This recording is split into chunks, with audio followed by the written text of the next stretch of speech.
Yo, what's up mga ka-Chismax? So ito mga ka-Chismax, samahan nyo ako, no? Panibagong araw, no? Panibagong Chismax. So huwag na natin patagalin. Let's do this. Let's go!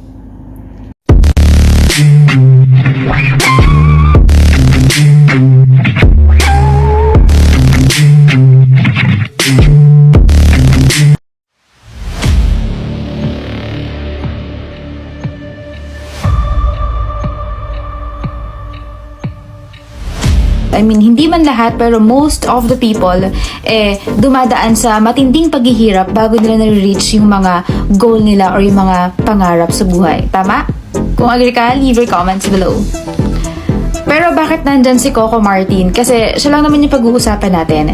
Inamin niya kasi na nasaktan pala siya matapos siyang paulit-ulit na i-reject ng ABS-CBN before dahil sa pagiging bold star niya dati. Alam naman natin ang king of teleserye na si Coco Martin. He was once known as the Prince of Indie Film bago pa siya tuluyang sumikat. Yung mga daring roles niya before, if you know them, like Masahista, Daybreak, and Service, doon nagsimula si Coco Martin. Dahil nga sa paulit-ulit na rejections na natatanggap niya dati, talagang ginusto niya nang sumuko. Pero alam niyo bang si Miss Jacqueline Jose pala yung isa sa mga dahilan kung bakit napilit siya na ipagpatuloy pa rin yung pag-aartista. At dahil sa lakas ng loob na yon, nagtuloy-tuloy na yung mga projects niya kasi napansin na ng ABS-CBN yung talent niya bilang isang actor. Kaya sa may mga pangarap dyan, alam niyo na, wag basta-basta gumigive up, tuloy lang na. So yan mga ka-Chismax, no? Napanood nyo, no? Nakita nyo kung paano nakatanggap si Coco Martin ng rejection bago sumikat, no? So therefore, muntik-muntikan din pala siya sumuko kung makikita mo. Kasi makikita mo nung nagsisimula si Coco Martin, indie film. Indie film, medyo sexy, no? Siguro, during those times, medyo nakakaroon ng rejection. Parang negative feedback siguro, no? Nung nag-audition siya. But, the mere fact na nakatanggap siya ng mga ganong rejection, hindi siya sumuko. Patuloy, no?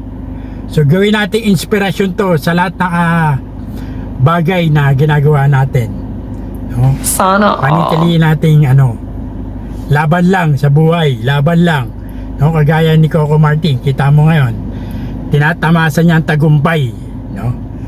Ito inspirasyon to para sa lahat na laging laban lang sa buhay, magsumikap, hard work, no ano yan, passion, nandun dapat ang puso, no? Lagi nandun. At higit sa lahat, prayers sa Diyos. Lagi dapat kasama mo ang Diyos sa lahat ng iyong lakbayin. So yun lang, no, mga ka-Chismax, no? Comment down below. Gusto ko malaman reaction nyo dito, no? Kung kayo may mga ganyang pinagdadaanan, laban lang tayo, no? Huwag tayo susuko. Gaya natin si Coco Martin, no? Lumaban sa buhay, no, to motivate us, no, to pursue our dreams. Let's continue to hold on and pray to God. Siyempre, lagi dapat nandun ang Panginoon. Dahil kung walang Panginoon, wala mangyayari sa atin. So, kailangan natin ng panalangin at gabay ng poong may kapal. So, yun lang mga ka-Chismax, no? Eto, ginawa ko tong vlog na to dahil nga na-inspire ako sa pinagdaanan ni Coco Martin.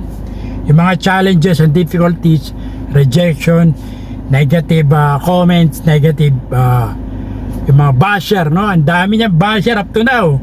Pero hindi siya tumitigil. Nakikita mo naman yung mga blessing na dumarating sa kanya.